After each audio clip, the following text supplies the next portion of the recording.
Olá, meus amigos, minhas amigas, estamos aqui para mais um programa, podcast Plenário 5. Sejam bem-vindos mais uma vez a esse maravilhoso podcast que visa falar apenas do Tribunal do Júri.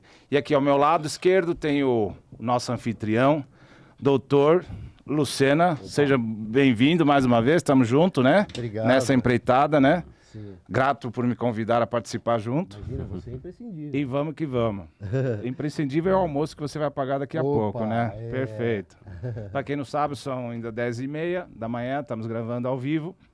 E logo, logo, o doutor Lucena paga o almoço. Tá bom. Aqui hoje temos uma pessoa ilustre do Tribunal do Júri, amigo, camarada, companheiro, colega, advogado militante, especialista no Tribunal do Júri, nosso amigo doutor Arildo. Tudo bem, doutor Arildo?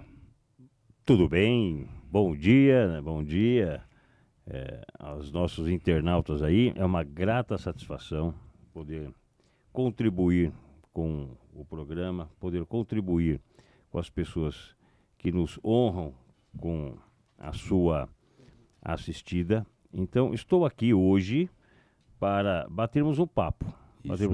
E quero participar do almoço que o Lucena irá pagar. Perfeito. Né? Doutor, faça as suas apresentações. Fala um pouco quem é o doutor Arildo. Bom, eu fui policial militar por 13 anos, servi o primeiro de choque na rota, força tática, pedi exoneração para poder advogar. Advogo há aproximadamente 16 a 17 anos.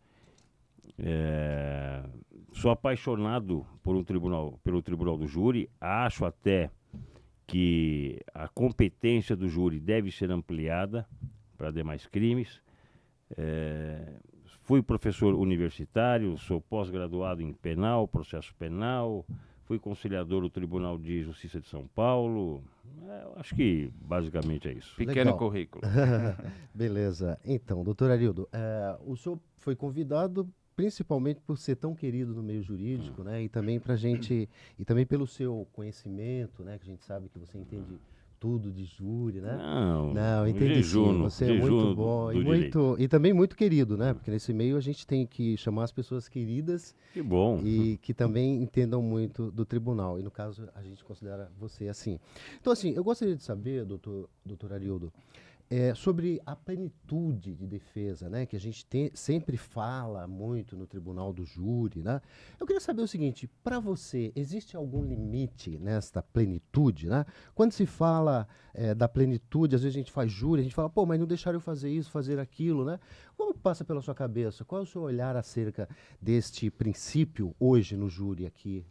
Certo. Bom, eu creio que nem todos que estão nos assistindo são acadêmicos de direito, são formados, então eu vou fazer só uma pequena divisão entre ampla defesa e plenitude de defesa. A ampla defesa é aquela dos ritos comuns, roubo, furto, estelionato, etc. O Tribunal do Júri, em razão da sua essência, até uma previsão legal, é a plenitude de defesa. Sim. Que está acima da ampla defesa. Deve ser uma defesa plena, buscando todos os meios jurídicos possíveis para exercer o seu mistério, que é a defesa do seu constituinte. Agora, como tudo na vida, há limites. Uma vez eu fazendo uma sustentação oral no Tribunal do Júri, Pedro, eu disse na minha perolação, para o Tribunal do Júri se pode muito, mas não se pode tudo. Uma das coisas que eu acho que não deve ser feita são os ataques pessoais. Eu acho que a guerra deve existir, pode existir, no campo das ideias, no campo das teses. Tá. Eu entendo que fulano é inocente, o promotor entende que fulano é culpado. Neste debate, no debate das ideias, calcado na lealdade processual, se pode tudo. Tá. Agora, não é aconselhável, não é de bom tom durante a sua defesa, que deve ser ferrenha sempre, Sim. e isso não se deve abrir mão de forma alguma, você não pode pautar por deslealdade. É uma coisa que eu prezo muito, a lealdade. Na vida, Lucena, a única coisa que de fato nós temos é o nome, Sim. é o legado que você vai deixar. Legal. E assim, eu estava até discutindo com o Pedro, né, acerca da situação do acordo, né? A gente sabe que há essa possibilidade de haver um acordo, né, entre o promotor e a defesa e tal. Quer dizer, para a gente que é da área, né, tudo bem, isso é tranquilo a gente trabalhar isso, mas para o leigo, né, como é que passa pela sua cabeça? O que o leigo pode pensar acerca do acordo? Não parece uma coisa meio esquisita, né? Ah, fez o acordo e tal. O que você poderia trazer para a gente acerca disso? Olha, eu já até discuti uma vez com um promotor, porque ele falou que o plenário do júri é um circo. Aí eu perguntei para ele, se isso é um circo, quem é o palhaço? Né? Então, aquilo não tem nada de circo. No tribunal do júri não há vencedores, não há perdedores. Há uma vida que na maioria das vezes se foi e há alguém que está preso. Sim, Claro. sim. Então, não há... Ali é um terreno das lágrimas. Agora, quanto à sua pergunta, o acordo nada mais é do que uma tese convergente. Às vezes a acusação é excessiva, como, por exemplo, recurso que dificultou a defesa da vítima, né, motivo fútil, motivo torpe. Isso é como orégano na pizza. Os promotores costumam colocar isso para dar maior ênfase à acusação. Até às vezes para poder manter preso, essa é a minha percepção, Sim. para manter preso o acusado. E lá no júri, de repente aquela acusação não é a mais acertada. Tá. Lembrando que a acusação é feita logo no início, antes Sim, da colheita sim. da prova. Depois da colheita da prova, pode-se ficar comprovado o afastamento de alguma qualificadora. Só que se o promotor for para os debates e pedir o afastamento de uma das qualificadoras, enfraquece a acusação. Sim. Por outro lado, a defesa tem que combater, se for um caso negativo de autoria, a inocência do réu. Se for uma tese de excludente de ilicitude, uma legítima defesa, por exemplo, ele tem que afastar essas qualificadoras. Então, então nós temos aqui uma balança. Sim. Então, para que não haja uma injustiça, para que não haja o risco de que o réu seja absolvido sem ser inocente, e para que o réu também não seja condenado a uma pena exacerbada, o acordo eu acho que é uma coisa válida. Né? Chegamos nos bastidores, doutor, olha, o acusado está sendo processado por 2 qualificadoras. Eu entendo, doutor, como defensor, que o motivo fútil não está presente. Vamos afastar, então, o motivo fútil? Vamos partir por homicídio simples, por exemplo? Vamos. A condenação, a tese é condenatória, porque há esse acordo. Entendi. Então, não há nada de ilegal, não há nada de imoral, é sempre buscando a aplicação Do melhor benefício, da né? justiça, sem que haja qualquer erro pelo tribunal do júri. Muito bom. Interessante a sua explicação, muito concordo, acho que é bem isso mesmo. Agora, vem cá, em relação aos recursos, né, tecnológicos, né, eu percebo que o Tribunal do Júri hoje utilizam-se, né, de muitas coisas que a gente não tinha há algum tempo, né? Então, enfim, todo tipo de tecnologia está sendo inserida no Tribunal do Júri, né? Como que você vê isso? Você acha que isso contribui, né, para o seu trabalho? Isso vem de encontro, né, ao que se busca? Aí a gente pensa novamente na plenitude de defesa no júri, né, e tal. Como passa pela sua cabeça isso? Você acha que é bem-vindo ou... Não, Calma. eu sou favorável Favorável. à tecnologia. Uhum.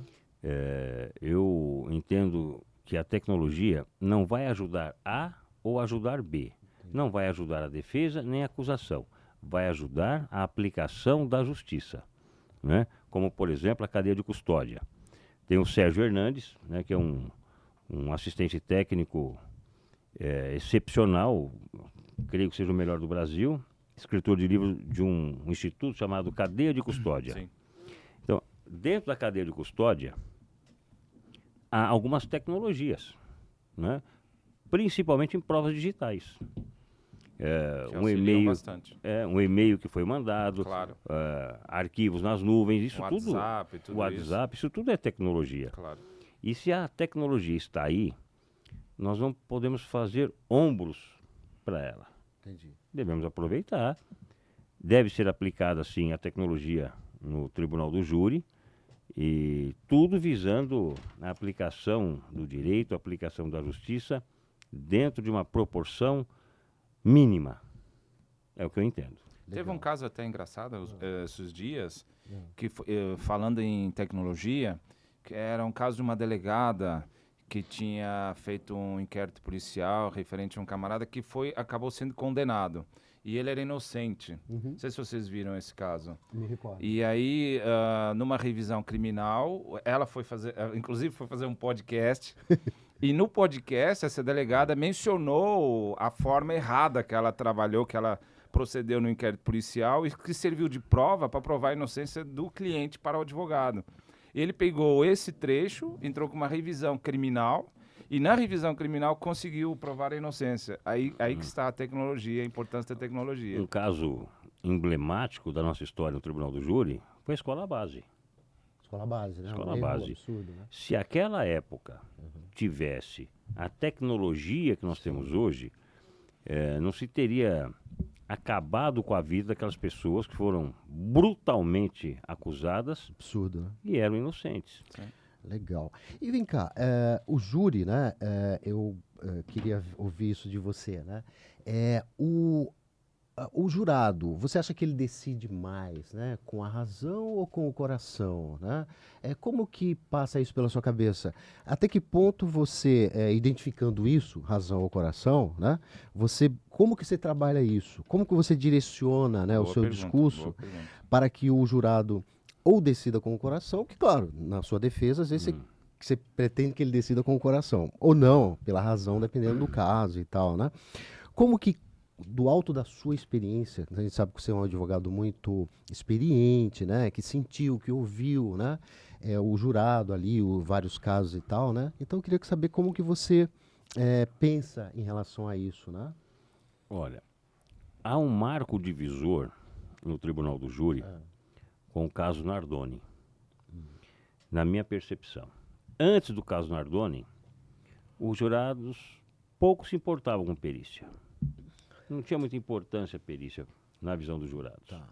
Após o caso Nardoni, que fizeram a maquete, provaram tecnicamente, segundo a ótica da acusação, que eles eram, de fato, os autores daquele homicídio. Agora, a questão de você me perguntar, os jurados decidem mais Com a razão a parte técnica, a razão, a emoção, depende muito do caso. do caso. Eu já cheguei a usar a filosofia do Tribunal do Júri, a teoria do amor, Sim.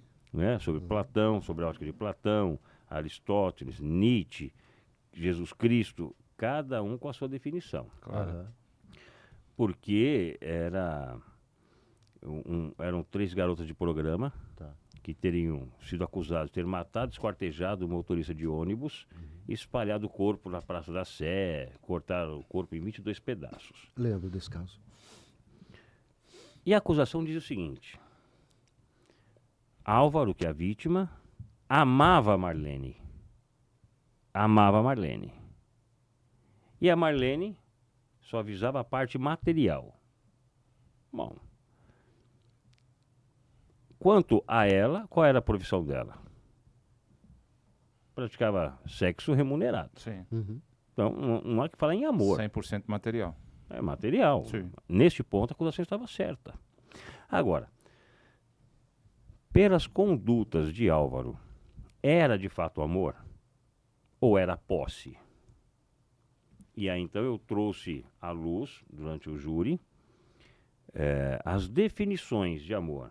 Nietzsche, Platão, Kant, Legal. etc, etc. Beleza. E diante dessas definições, eu consegui provar para os jurados que não era amor, era posse.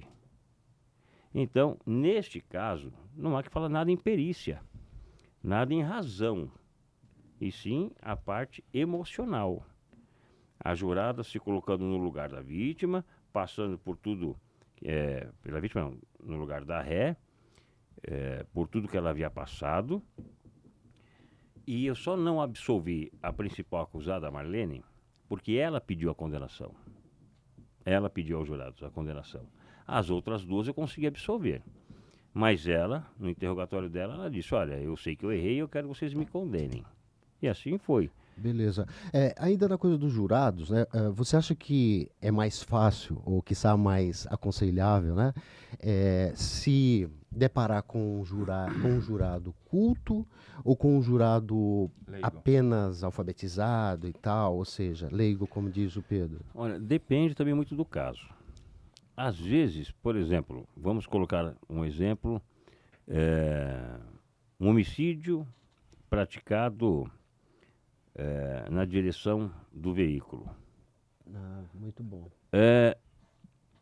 E aí é uma linha muito tênue Tá. entre a culpa consciente e o dolo eventual.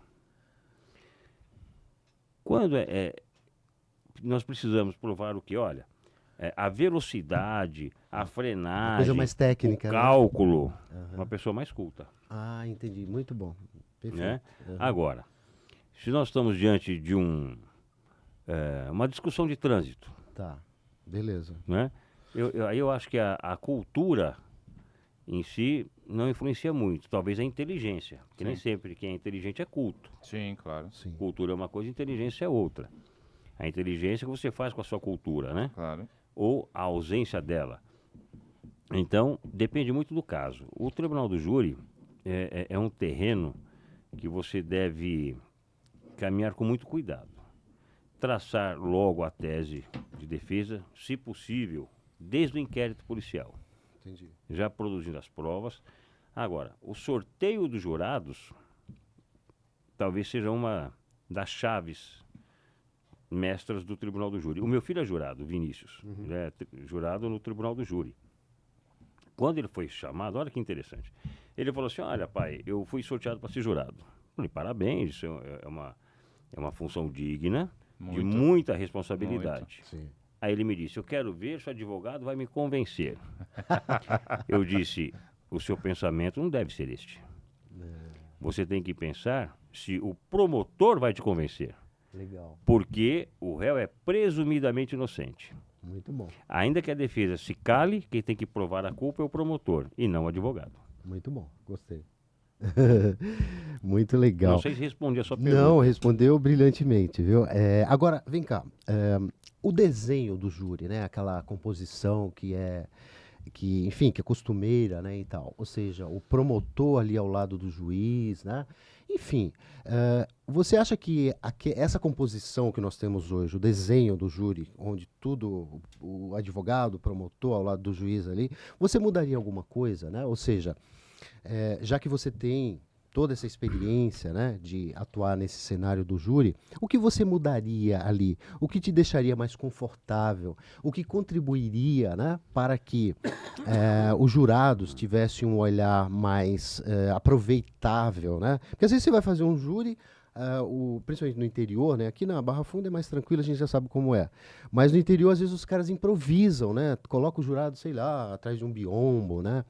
Então, o que você sugeriria, né, que ocorresse para que, do ponto de vista físico, ali da disposição de como é feito o júri, o que você acha que deveria ser mudado? Olha, muitas pessoas que estão nos assistindo talvez nunca tenha entrado no plenário do júri. Sim. Sugiro que assim o faça. É um momento único e não se deve desperdiçar essa oportunidade, né? Eu acho que como experiência de vida vale a pena. Por que disse isso? Porque muitas pessoas não sabem como é a disposição dentro do plenário. Então é o seguinte, é o juiz aqui, o promotor ao seu lado direito, como regra, a defesa lá embaixo do lado direito e os jurados lá embaixo do lado esquerdo. Basicamente é isso. Às vezes se inverte. A defesa, ao invés de estar do lado direito, fica do lado esquerdo e vice-versa quanto aos jurados. Mas o que não muda é a posição do promotor ao Sim. lado do juiz. Veja, Isso aqui é, é, é a discussão maior. para os jurados, o juiz é o Deus. Sim. Desculpe. Enquanto que, na realidade, os deuses são os jurados. Exatamente. Porque se um deles disser assim, ó, eu quero ir até o local do crime, não se pode negar, na minha percepção. Eu concordo. É um julgador, Claro. ele está na dúvida, ele quer ver, tem o direito de ver. Só que com essa visão errônea dos jurados, na percepção do juiz, que é uma figura importante, não estou menoscabando, quando o promotor começa a conversar e rir, talvez até de uma forma subliminar, e talvez até de uma forma inconsciente dos jurados, Sim. ele pode pensar o seguinte: o juiz é amigo do promotor. É. O juiz está do lado do promotor. Ou o promotor está ao lado do juiz. Eu acho que quem está com a razão é o promotor. Sim. Agora, isso é uma percepção não só minha. Quem é tribuno, você é tribuno, você é tribuno. Mas aproveitando, assim, por quê? Onde está o nó? Ou seja, por que que isso não muda? Porque, qual a dificuldade? A gente sempre fala disso, né? O que você está falando é uma verdade, né? Onde está o nó? Por que que não se muda isso? Todos os dias as pessoas do tribunal que mandam lá, sei lá, né? Por que que não mudam isso? Olha, A OAB, por exemplo, está OAB, fazendo a parte dela em eu acho relação a isso? Eu entendo que não. A OAB, assim, enquanto devida vênia, já há algum tempo vem desejando, né, algumas posturas. No júri, principalmente. No júri, com questão de prerrogativa, eu acho que a advocacia está muito aquém do que de fato deveria. O Mauro Nassif, nosso amigo em comum, mestre, monstro sagrado do júri, nossa, maravilhoso. uma vez ele me disse que ele chegava no cartório, Aham. os cartorários se levantavam. Hoje, De respeito. Hoje você tem que praticamente virar o balcão para virem atendê-lo. Então, assim, Isso é mudou. verdade. E não é só no júri, não. Não é todas, só no júri. é todos os fóruns. Todas as áreas. Trabalhista, O advogado civil. merece respeito, Claro. é um trabalhador, não há hierarquia entre advogado, promotor e juiz, cada um na sua função, para poder exercer a tríplice colunas da justiça brasileira. sim, sim. Sem um, sem outro ou outro, não há justiça. Pois bem, agora, por que não muda? Então, por que que não muda? Tudo se pode quando se tem boa vontade. Tá. Não é uma legislação que impede. Mas aproveitando o que você está falando, eu tenho visto alguns júris e eu vejo que os advogados, né, não se insurgem quanto a isso, né? Eu, quando vou fazer júri, eu provoco, né? Eu provoco, por exemplo, a coisa do crucifixo, que o Nassif tanto gosta de falar, Sim. né? Eu falo para o juiz: excelência, eu poderia, né, mandar tirar, né? É uma provocação que ele não vai tirar. Aí ele justifica: não vou tirar porque eu prego, não tem como, tem martelo para puxar, não sei o quê. Eu acho que falta, né, o advogado, nós provocarmos, nós, ao iniciarmos o júri, dizer: eu faço isso. Excelência, poderia pedir para o promotor sentar ao lado, né, dos meus colegas lá, né, dos advogados? Sei que ele não vai mandar, mas ele vai ter que se colocar, isso vai ficar registrado, né? Percebo que os advogados vão lá, não se insurgem contra isso, por exemplo. Aí a gente vai sempre ter esse desenho que é nefasto, né? Porque você muito bem disse. Isso acaba realmente trazendo uma percepção para o jurado que é leigo de que o promotor, né, principalmente quando ele não se porta de forma correta, né? Já teve caso, Luciano, inclusive, que eu vi juiz passando bilhetinho pro promotor. Já vi isso também. Aí o promotor olha, dá uma risadinha. Aí eu falo: olha, doutor, conte a piada, eu também quero rir. Exatamente. Tá trazendo, não estou colocando papelzinho. A senhora passou o papelzinho que eu vi daqui. Não, uma pergunta do jurado. Então passou para a acusação, passe para a defesa. Sabe Claro. que, aproveitando que você falou, né, de OAB, e a gente tem que falar de OAB, porque a OAB a gente tem que falar todo dia, porque afinal é enfim, a instituição que cuida da advocacia, né, e tal, eu acho que a OAB precisaria utilizar esses espaços que a gente tem lá, que são nossos, né, as plenárias e tal, para levar pessoas como você para dar curso, né, para quem quer fazer júri. Eu também, mas infelizmente nós não temos esses espaços com a administração atual, né? Então eu espero que a próxima Mas teremos por força da associação. Por força da associação Exatamente. teremos. Então, Para quem não sabe, nós estamos com a Associação dos Advogados Militantes no Tribunal do Júri do Estado de São Paulo, que já está fazendo história perante a OAB de São Paulo. Então fiquem atentos às notícias da associação. Obrigado. Olha, essa associação realmente, né, o doutor faz parte também, é uma associação que provavelmente vá, né, tratar desse tipo de coisa que realmente precisa, né? Precisa. Ou seja, precisa que alguém venha e diga, vamos mudar. Aí a gente tem que ensinar o advogado do júri a, quando iniciar a sua fala lá, dizer o promotor, convidar o promotor a sentar ao lado do, né, do colega, porque senão ele não vai sentar nunca. Agora você me perguntou o que eu faria. Eu acho que a disposição do plenário do júri americano é perfeito, na minha concepção. O juiz longe das partes. Legal, porque tem que ser assim mesmo. E aqui, do lado de cá, defesa e acusação. E os jurados separados. Perfeito. Acho que seria legal. Eu acho que essa seria, na minha percepção, uma forma perfeita. O jurado, o juiz longe, não tem, eu vou pedir isso, se eu pedir isso, o senhor vai condenar quanto? Né? Eu vou pedir se o advogado vai se insurgir, o senhor, né, corta o advogado. Isso a gente sabe que existe. Tá. E essa formação, ela segue a disposição da própria Roma Antiga, né? Exato. Então, assim, já é uma coisa histórica. Nós é que mudamos, né? Sim. Então, legal. Poderia ser mudado. E nessa história de jurado, né, e tal, que a gente está falando aqui, o que te leva a escolher o jurado A ou B quando ele levanta? Porque você tem lá, né, 3 que você pode não escolher e tal. O que te leva? Levanta lá uma pessoa, tchum. Aí, o que vem na tua cabeça? O que você pensa quando levanta a primeira pessoa lá? Então o juiz vira para você, doutor, tchum, levanta. O que você pensa? Bom, eu costumo fazer o seguinte. Antes do júri, eu pego a lista dos jurados e tento fazer um dossiê sobre os jurados.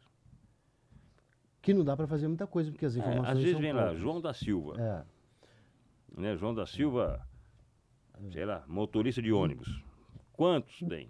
E às vezes você pergunta na hora que ele levanta, fala, excelência, o jurado gosta de sei lá o quê. Indefiro. Aí você, né, você não conhece nada do jurado. Então veja, eu, dentro da possibilidade, eu faço um dossiê dos jurados. Aqueles que não têm, porque vem lá, por exemplo, João das Couve, funcionário público. O senhor é funcionário público? Sou. De qual segmento? Indefiro. Juiz. Não, excelente. Tem isso, não, veja, eu preciso perguntar. Pois é, mas Se o senhor for indefiro, o senhor registra na ata. Registra, mas indefere indireto, né? Então, É um absurdo. E aí, muitas vezes, o tribunal nem anula por causa disso. Nem anula. E é por isso que alguns juízes ainda continuam fazendo isso. Eu já tive problema, acho que uma vez, que era estudante, eu falei, estudante do quê? Doutor, mas e o que isso importa? Para a defesa importa. Claro que importa. Eu não vou aqui ficar falando o porquê, excelência. É uma coisa subjetiva minha, é um direito meu saber, eu posso, inclusive, recusá-la de forma motivada ou imotivada. Pronto. Então, eu preciso saber. Né? Acaba deferindo. Então, veja, depende também muito do caso, Luciana. Tá. Interessante. Depende muito do caso. Por exemplo, se é um caso de estupro de vulnerável, né, seguido de morte, estupro não é do júri, é um equívoco. Mas acaba puxando. Mas se tiver um homicídio, né, estupro e homicídio, e o estupro é traído por tribunal do júri em razão da sua conexão, né? Conexão, me fugiu o nome. Conexão. Então, veja,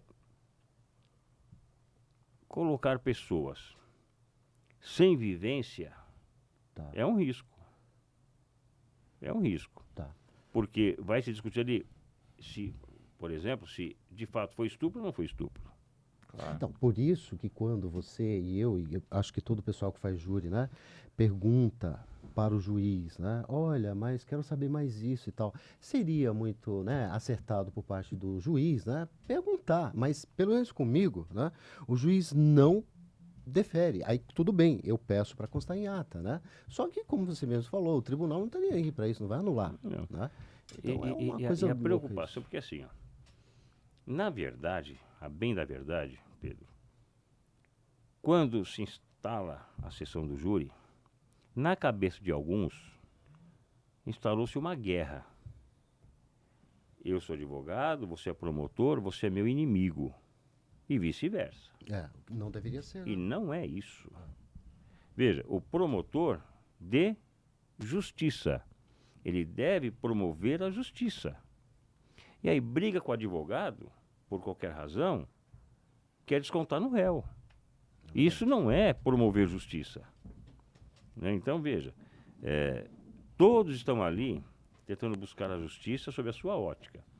Na minha percepção, tribunal do júri, não há espaço para ego, não há espaço para estrelinha.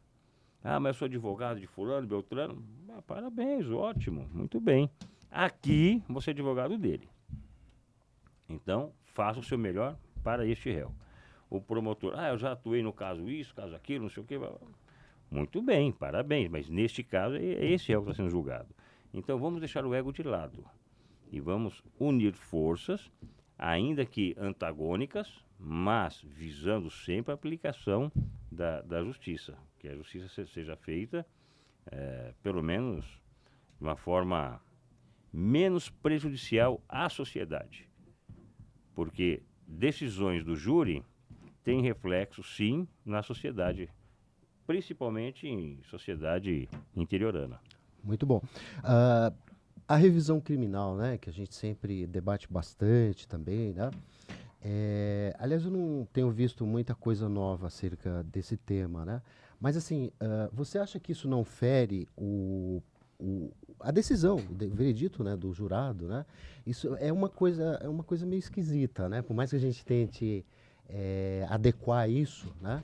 Uma hora você até se depara com, não, justifica, mas aí eu não consigo nunca uma posição harmônica, né, sobre revisão criminal no júri, porque você fere o princípio, né, da soberania dos da vereditos. soberania dos vereditos, né, e tal. Isso é uma questão bastante Veja, controversa. a ação de revisão criminal, para quem não sabe, ela só é possível após o trânsito em julgado.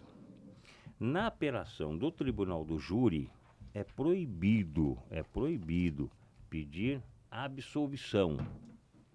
Se você entende que o seu cliente foi condenado injustamente, você tem que pedir o quê?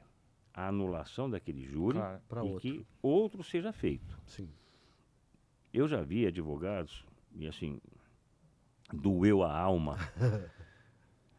Olha, senhor jurado, é isso, então eu peço para que essa apelação seja provida para absolver o réu. Como assim? Os desembargadores um olhou para a cara do outro. Então, assim, ó.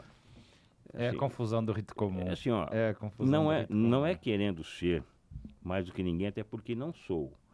Mas se você não é atuante no tribunal do júri, não se aventure. Sim. Não passe vergonha. Não prejudique o seu cliente. Não faça isso. Chame um colega que tem um pouco mais de experiência. Se junte a ele. Porque, ó, se você pedir para fazer um divórcio, eu vou falar, não faço. Mas aqui é direito tributário, eu não faço. Quem faz é melhor que eu? Não, ele tem um segmento, eu tenho outro. Claro. Então, assim, cada um na sua área. Agora, por que disse isso? A revisão criminal não está acobertado mais pela soberania dos veredictos. E por que eu acho, né, que o legislador assim o fez? Porque é a última chance do réu buscar a verdade que muitas vezes não foi devidamente comprovada em plenário. Surgiu uma prova nova. Aquela prova não foi submetida ao conselho de sentença. Se essa prova não foi submetida ao conselho de sentença, afasta-se então, na minha percepção, a soberania dos veredictos. Claro. Então, tudo aquilo que foi analisado no conselho de sentença deve prevalecer, sim, a soberania dos veredictos. Agora, surgiu uma testemunha nova.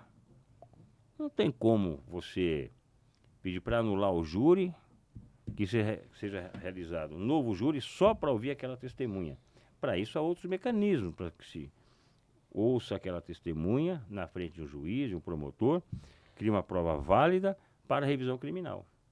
Então, por essa razão, é que eu entendo que a soberania dos veredictos deve ser afastada no caso da revisão criminal, principalmente em caso de provas novas, porque essa prova nova não foi devidamente analisada pelo Conselho de Sentença. Tá. Perfeito. Bom, Hoje estamos tendo uma aula aqui, né, Luciano? Hoje é por isso que eu trouxe o nosso Peguem professor. papelzinho, anotem, façam um remix de novo, escutem 300 mil vezes, que é muito bom hoje. Legal, legal. E, assim, pode parecer absurdo, né? Mas outro dia eu vi um caso, né? Em que o promotor falou 1 hora, né? Falou 1 hora, né? E o advogado falou, acho que era uma advogada, ela falou 4 minutos, né? E... Isso é interessante. aí isso é interessante. exatamente essa coisa do, tudo bem, você tem lá, né, um espaço de tempo para falar, mas de repente você não quer, né? Você quer, como tem a plenitude de defesa, né? Tá, então eu quero falar 4 minutos, né, então. Você acha que o réu, né, ficou indefeso por conta desse tempo exíguo? Tudo bem, 4 minutos é muito pouco, mas vamos aumentar aí para 15 minutos, né? Se fossem 15 minutos, né, ou 10, como passa na sua cabeça? Você acha que o réu poderia mesmo ser considerado indefeso? Ou, na cabeça do advogado, foi aquilo, ele achou que tá bom, né? Como você trabalha isso? Olha, infelizmente, os nossos tribunais, muitas vezes, assim, eu pego o processo do júri após o julgamento. Tá. Para fazer um recurso de apelação. E ali você vê que houve uma defesa técnica pífia, vergonhosa. Mas ele falou lá por 1h30. Então, veja, eu entendo que o lapso temporal dos debates é um indicativo. Indicativo. É um indicativo. Dependendo da tese, você até consegue fazer um debate. Eu não faço. Eu acho muito arriscado.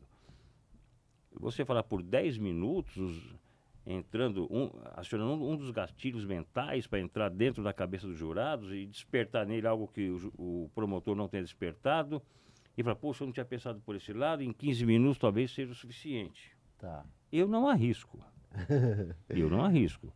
Porque eu entendo que o debate no júri precisa ser é o longo. diamante, é o ouro. Você não pode desperdiçar.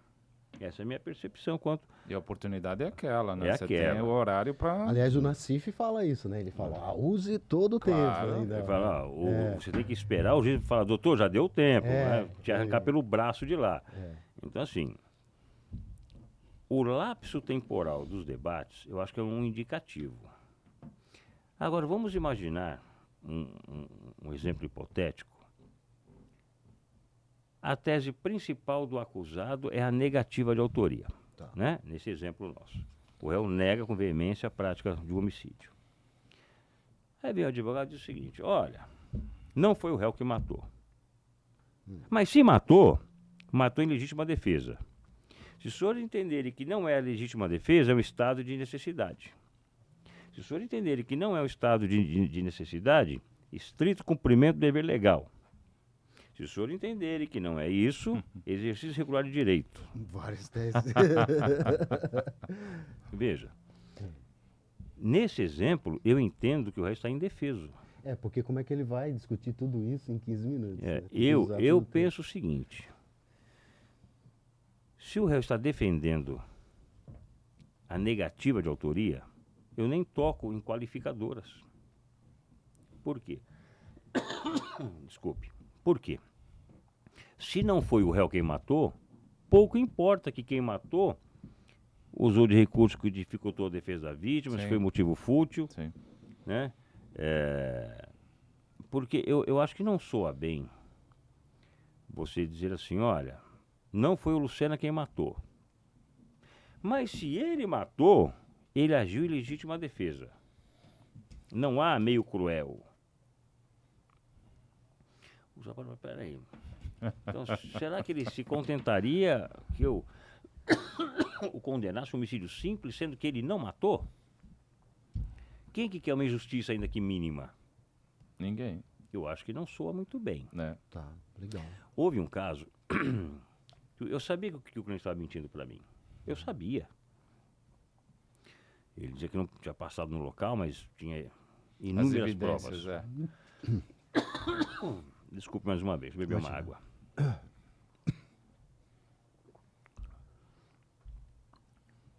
Doutor, não fui eu. Nem passei lá. Tá bom, eu fui e falei, olha, vamos imaginar hipoteticamente que tenha sido você. Se foi você, nesse exemplo, podemos alegar isso. Não, doutor, não fui eu. Não, tudo bem. Cheguei no plenário, era um grande promotor de justiça, era Fauzi Hassan Shukri. Já ouvi falar. É um escritor de Código de Processo Penal comentado, e eu comprei um e levei dele. Aí ele falou, doutor, o que o senhor vai usar contra mim aí? Eu falei, vai depender do que o senhor falar, né? Então, Eu vamos acho ver. alguma coisa aqui sua. É. Aí ele falou, doutor, o senhor vai levantar o homicídio privilegiado? Eu falei, doutor, eu não posso, o meu cliente não confessou o crime para mim, ele nega. Doutor, conversa com ele. Para fazermos aquele assunto que nós iniciamos, a tese convergente, um acordo. Eu falei, tudo bem, vou lá falar com ele. Fulano, olha, assim, o promotor está propondo uma tese convergente, né? Você vai ser, a tese é condenatória, você vai ser condenado no homicídio privilegiado, a pena vai variar entre tanto a tanto, porque você já é reincidente, já tinha 2 homicídios no trânsito. Vixe. E era um policial militar. Então, mas eu vou entrar condenado? A tese é condenatória.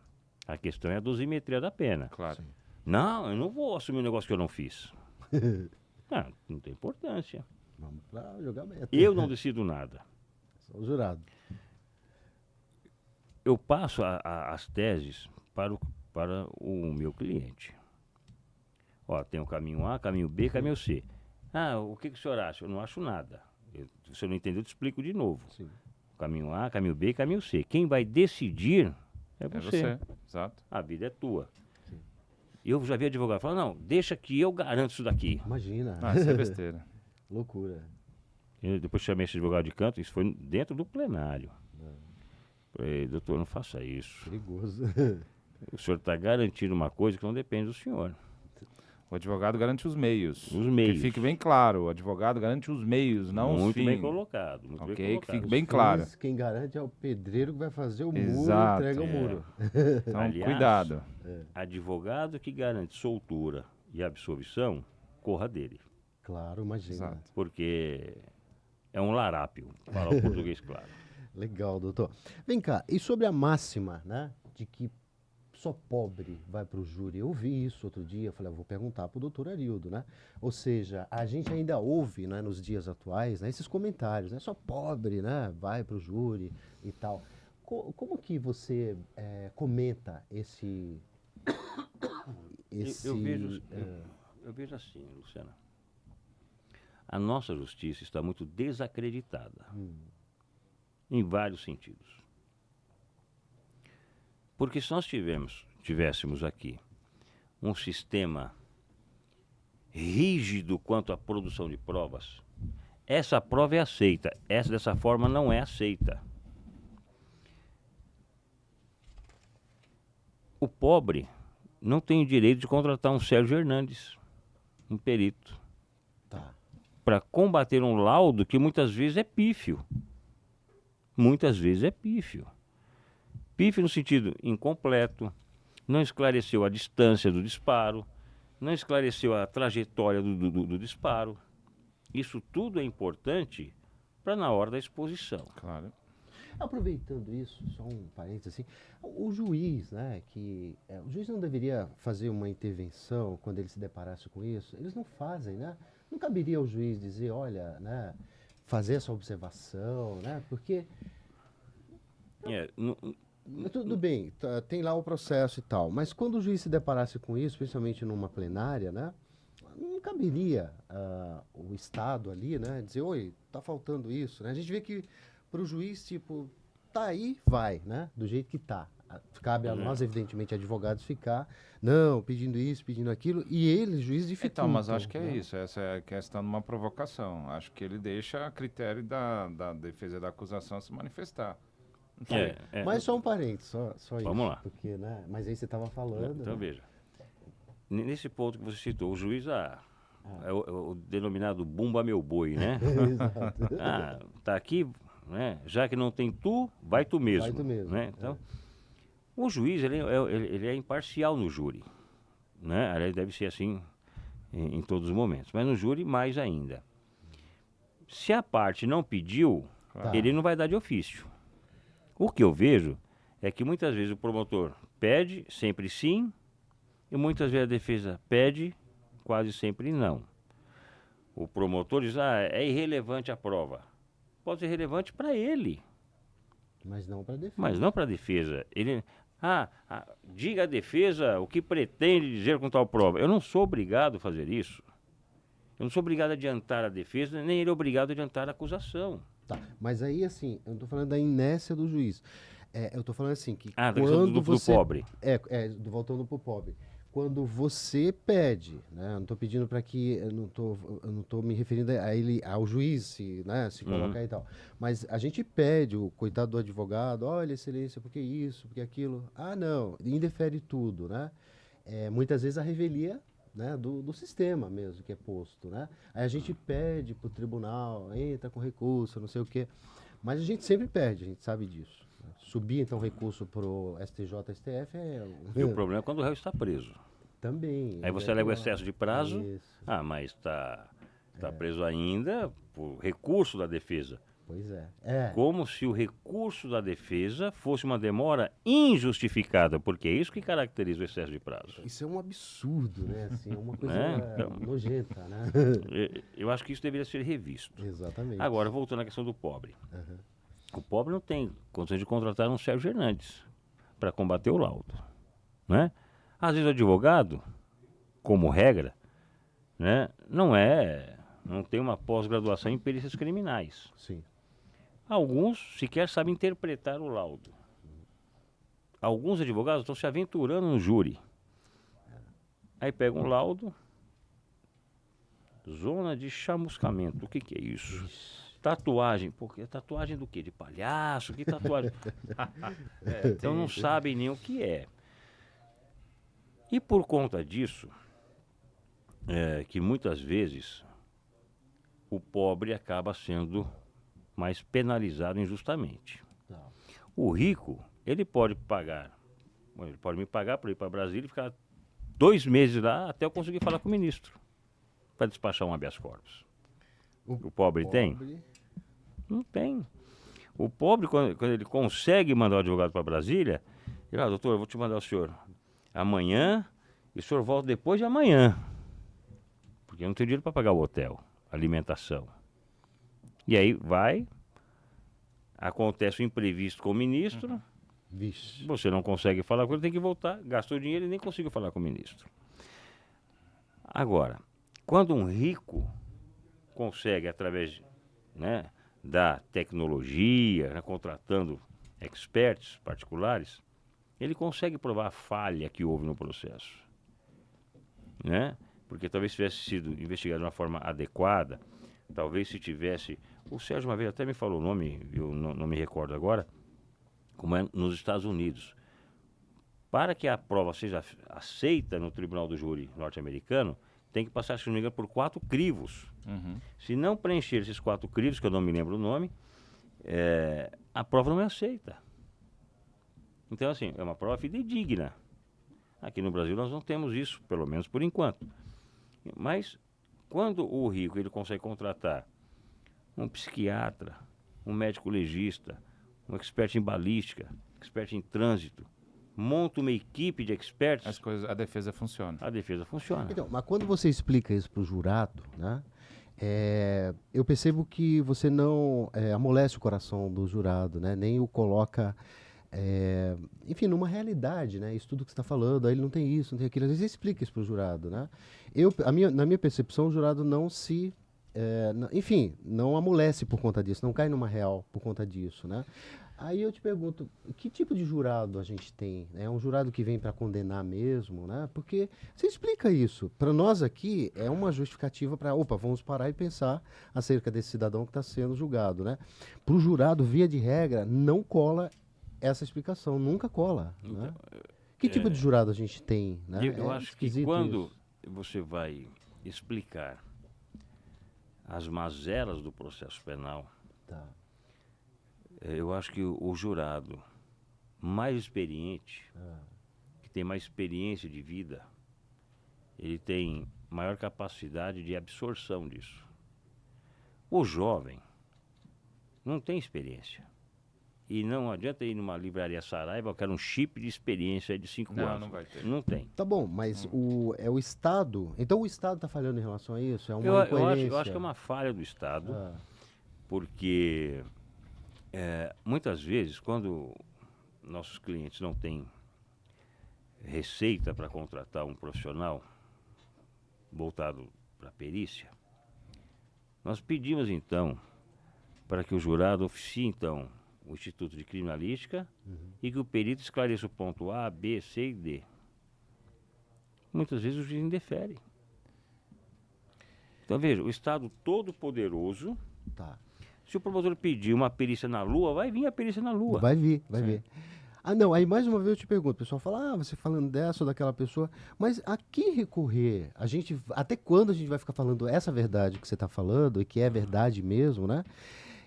Aqui a gente chama o Chapolin, né? a gente chama aqui o Chapolin, né? Porque assim, Quem poderá me salvar? a gente tem, né? Eu aprendi que sempre que a gente tivesse alguma dificuldade, a gente procurasse a OAB, né? Que é uma instituição realmente querida, poderosa, né? E tal. Hoje, a gente poderia fazer esses questionamentos à OAB, no seu entendimento? Veja, nós até podemos, né? A OAB, ela está aí para nos auxiliar, nos apoiar. Isso. Uhum. E é quem tem esse poder, né, maior do que como nós instituição, individualmente, né? enquanto instituição, que representa todos nós, né? mas- Então, assim, é muito recorrente essa sua explicação, né, que é maravilhosa e tal. Até quando a gente vai ter que explicar isso de novo, dizer, isso ocorre e tal?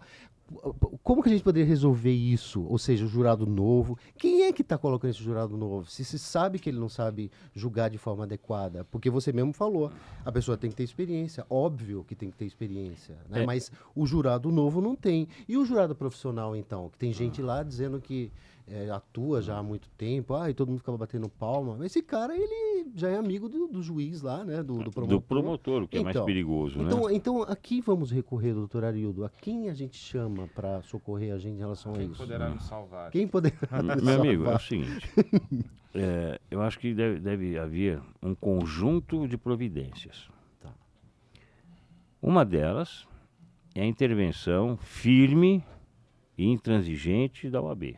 Ok, perfeito. Né? A OAB, como instituição, pode promover projetos de leis, através de deputados, etc., para poder começar a minimizar os riscos de erros do Poder Judiciário. Muito bom. Outro caminho é os advogados se unirem, porque cá entre nós, o raça desunida é advogado. Sim. Infelizmente. Pois é. Por isso Né? que eu estou reclamando falta de espaço. Eu pra gente furo o se teu olho para encontrar. pegar o teu cliente, você fura o meu para pegar o meu cliente. Exato. Eu falo mal do seu trabalho, em que pese ter sido bem feito. Essa desonestidade eu acho uma canalice sem tamanho. Sim. Muitos clientes me procuram, vê esse processo para mim, o senhor tem advogado? Tem. Então eu não vou olhar. Claro, mínimo. Não, mas eu quero trocar de advogado. Bom, Quando você trocar, você não... É tá isso muito aí. bem. Aí troca. Aí eu vou olhar. Um exemplo, escreve lá homicídio com 2 S's, né? Justiça com 2 É S's. que antes da correção ortográfica. né? Não, mas com 3, hein?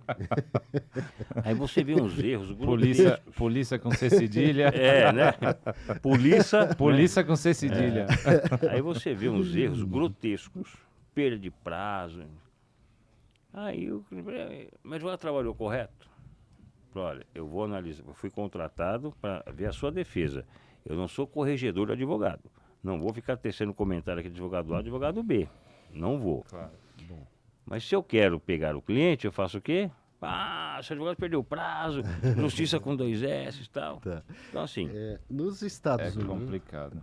nos Estados Unidos, né, e no Reino Unido, eu estava lendo, né, que não se permite o uso de algema, né, de forma tão banalizada como aqui no Brasil, né? Você não acha que o réu, quando ele vai no plenário lá, né, de forma algemada, né, isso não contribui para a condenação? Eu Acho que a acho gente que até já pincelou alguma coisa acerca disso, sim. mas especificamente sobre as algemas, que tem sido muito rotineiro, né? Eu acho uma agressão.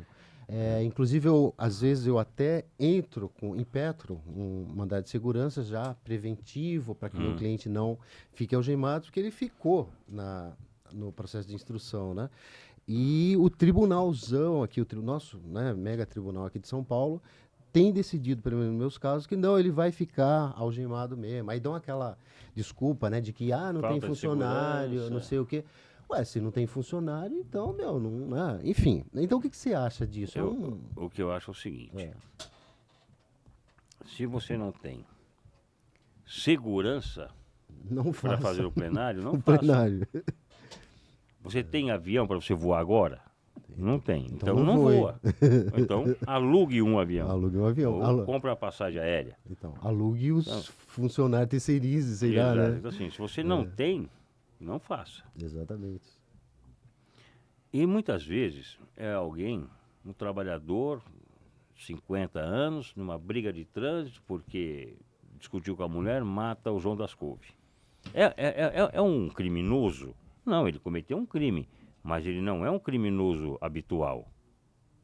Então, nessas condições, muitas vezes esse réu, que não é um criminoso, cometeu um crime sim, merece ser responsabilizado sim, mas não pode se alegar falta de segurança. Claro. Não é nenhuma facção. Mas eu te pergunto, o que passa na cabeça, né, de um juiz, que é uma pessoa que a gente confia, né, que está ali fazendo o seu papel, a gente tem toda a confiança nele, né? Mas o que passa na cabeça de um juiz que você peticiona, né? Olha, não deixa o meu cliente algemado, né? Aí você entra com recurso, aí ele indefere, aí você entra com recurso, o tribunal diz a mesma coisa, por causa de funcionário e tal. Quer dizer, isso não é é o quê? Falta de sensibilidade? O que falta nesse ser humano, né? Que a gente confia, que a gente espera que tenha uma decisão, humana, porque a gente está lidando com coisas, com pessoas, não com coisas, né? Senão a gente colocaria no computador e o computador traria alguma coisa. Por isso que a gente quer que tenha lá um homem ou uma mulher decidindo, mas a gente quer que ela decida humanamente. Eu não consigo entender. Por que colocar algema? A gente sabe que tem sempre lá 2 policiais. Tem policial. Mesmo que tenha, o cara fica algemado. Parece uma vingança contra a atitude do advogado que pediu. Parece que eles não gostam que a gente peça. Tem muitos juízes que não gostam de advogado. Confundem a pessoa do advogado com a pessoa do acusado. É verdade. Né? E assim também é a população. Então, Bom, nós já estamos acabando, né, Luciana? Doutor, foi um prazer inenarrável. Prazer é meu. Sua presença aqui foi espetacular. Considerações finais que o doutor quiser fazer, fique à vontade. tá. Bom, eu queria agradecer a todos aqui pelo convite. Tenho muito carinho por vocês dois, vocês são meus amigos, E nós também. né? Sabe disso. Aos que disponibilizaram um pouco do tempo para assistir, ainda que seja pouca coisa, espero ter contribuído, ter feito com que você eleve o seu conhecimento de alguma forma, que você reflita. Algumas provocações que foram feitas aqui é de suma importância, não para o advogado, não para o juiz, não para o promotor, mas para a aplicação da justiça como um todo. Quando há aplicação de uma injustiça, a injustiça pode atingir você, que hoje não está sendo processado, mas amanhã poderá ser vítima dela. Então, muito obrigado. Estarei sempre à disposição, quantas vezes for necessário. Obrigado, doutor Arildo. pela sua presença hoje aqui. Nós aprendemos muito mesmo E eu com também as suas aprendi com palavras. vocês. Certamente a gente vai querer, né, tê-lo aqui em outros Mais Quantas eventos, vezes quiser. É isso aí. para falar desse tema, porque é um tema bastante extenso e que você certamente tem muito para ensinar para a gente. Então, muito obrigado, além de ser Eu que um agradeço. querido amigo da gente, obrigado mesmo, tá? E doutor Pedro, Tamo obrigado aí pela obrigado aí pela sua presença. Você junto. também que é um advogado muito querido e a gente agradece pela sua presença. Tamo Obrigado. junto. E você que nos assiste com esses comentários todos espetaculares, você que nos assiste, agradeço a vossa participação. Vocês, toda hora que vocês quiserem, podem voltar a escutar, a ver todos esses vídeos e não deixe de participar. Acione o sininho, dê os likes, dê os comentários, para que a gente consiga fazer um programa cada vez melhor, atendendo as vossas chamadas, os vossos comentários, e estamos aqui por vocês e para vocês. Plenário 5 voltará. Esse é mais um dos episódios que se tornarão públicos a cada dia, com mais força. Agradecemos a presença de todos e até a próxima. Obrigado!